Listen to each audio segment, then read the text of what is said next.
Продолжува задолжувањето на домашниот пазар, овој пат за скоро 62 милиони евра. Министерството за финансии понуди 12 месечни државни записи во вкупна вредност од 18 милиони евра со камата од 0,7%, како и 15 годишни државни обврзници во износ од 44 милиони евра со камата од 3,1%. Владата уште еднаш ќе се задолжи на 24 септември, а месецов ќе врати многу помала сума или 47 милиони евра. Од финансии велат дека тоа што државата повеќе се задолжува отколку што враќа пари е однапред испланирано во буџетот за годинава. Годинава на домашниот пазар владата максимум може да се задолжи до 150 милиони евра.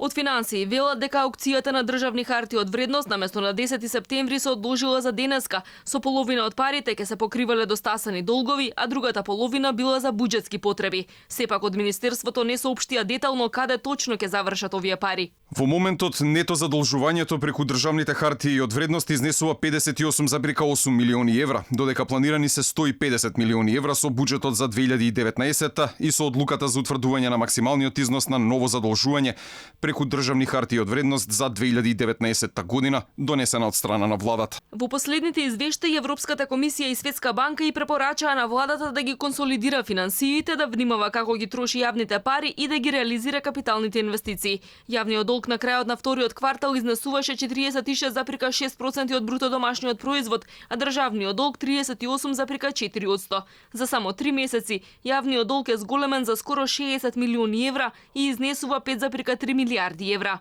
Со новата фискална стратегија владата си овозможи да го зголеми јавниот долг на 51,7% од БДП до крајот на годинава, а до година да порасне на 52,3%. Јавноста најмногу критикуваше дека додека власта се задолжува дома и надвор, слабо се градат патишта, железници, училишта и болници. По катастрофалната реализација на капиталните инвестиции лани од 65%, истиот тренд продолжува и годинава. За 7 месеци владата потроши едва 24,5% од планираното за цела година. Токму капиталните инвестиции ќе се скратат со ребалансот на буџетот за цели 50 милиони евра, пари со кои ќе се зголемат платите во администрацијата.